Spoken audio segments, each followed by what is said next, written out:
कुछ दिनों पहले मैं अपने एक साथी के साथ कुछ डिस्कशंस कर रहा था।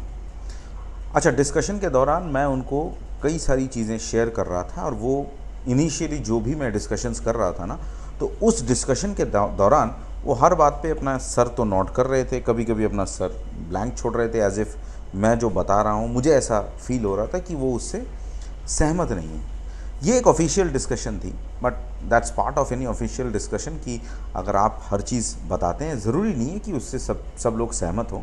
सबके अपने पॉइंट ऑफ व्यूज़ होते हैं। तो जब मैं ये डिस्कशन को लेकर आगे बढ़ रहा था ना, तो मैंने एक छोटी सी चीज़ रियलाइज़ करी कि जब भी मैं कुछ बोलने जा रहा था during the discussion, there was an interruption from his end where it was relevant that वो ये प्रूव करना चाहते हैं, यार मैं तुमसे एग्रीड नहीं हूँ।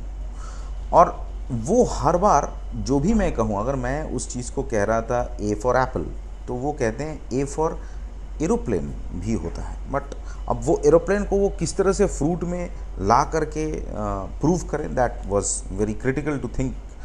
बट वो कर रहे थे इस काम को। तो मैंने ये रियलाइज़ किया कि it was more important for him to prove his point. So there are people who actually at every point of life prove their point. ये हम भी करते हैं, मैं ये नहीं कहूँगा कि as a human being we don't do it. जब भी हमको ये लगता है कि हमको अपना पॉइंट प्रूव करना चाहिए, मैं बेशक बेधड़क अपने से छोटे, अपने से जो हमसे, जो हमारे को, जो those who look up to us, हम उनके सामने अक्सर अपना पॉइंट ऑफ प्रूफ रखते हैं। तो we want to prove a point. Now my topic for the day is when should we prove a point. Do we need to prove a point? ज़रूरी भी है कि नहीं, ये समझना बड़ा ज़रूरी है। अक्सर देखा जाता है कि लोग हमारे साथ जब डिस्कशंस करते हैं, वो अपना पॉइंट ऑफ व्यू ज़रूर रखते हैं और वो प्रूव करते हैं कि आपसे मैं सहमत नहीं हूँ, मैं सही हूँ। ऐसे केसेस में हमको बहुत समझदारी से काम लेना चाहिए। अगर कोई डिबेट में टॉपिक जा रही है, आप किसी से कोई चीज़ डिस्कशंस कर रहे हैं, कोई हेल्दी डिस्कशन है, कोई इंपॉर्टेंट डिस्कशन है, और सामने वाले ने आपके सामने एक पॉइंट रख दिया जहां आपको प्रूव कर रहे हैं कि you are wrong and I am right, so what should you do in this contest? सबसे इंपॉर्टेंट चीज़ है, इस कॉन्टेस्ट पे अपने आप को पीछे रखना चाहिए और दूसरे से सहमत होना चाहिए। अगर आप सहमत नहीं भी हैं तो एक स्माइल दे करके उनको एक्नॉलेज करिए।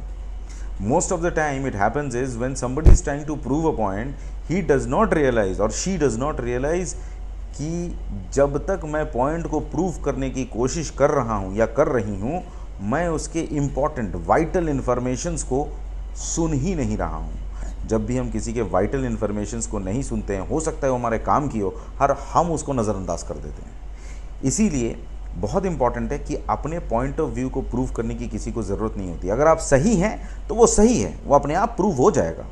लेकिन अगर आपको कोई पॉइंट ऑफ व्यू प्रूव कर रहा है, उसको होल हार्टेडली एक्नॉलेज करिए, क्योंकि उसमें से कोई एक इन्फॉर्मेशन है जो आपको बहुत कुछ सिखा के जाने वाली है। क्योंकि वो तो बताने को इच्छुक हैं, वो सुनने को इच्छुक नहीं है। तो आप श्रोता बन जाइए, you become the listener, so that you have more things inside your head.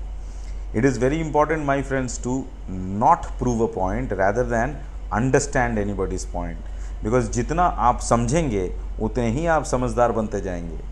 समझने और समझदार बनने में बहुत बड़ा फासला है, क्योंकि जब आप समझते हैं तो ही आप समझदार बनते हैं। आप अगर किसी को समझाने की कोशिश भी करें ना, और वो समझना ही नहीं चाहता, then it is of no point. So don't ever try to prove a point who is not listening to you. Rather, you should always try and put your thoughts to a clarity। जहाँ कोई आपको point of view रख रहा है तो उसको acknowledge करिए, उसको एक्सेप्ट करिए। जीवन जीने का मज़ा आ जाता है, क्योंकि बहुत कम लोग होते हैं जो सुनने की क्षमता रखते हैं। और जब आप सुनते हैं ना, तो एक्चुअली आप उनके साथ दोस्ती कर रहे होते हैं, और जब आप दोस्ती कर लेते हैं तो वो आपकी सारी बातें मानने लग जाते हैं, क्योंकि आप उनको सुन चुके हैं।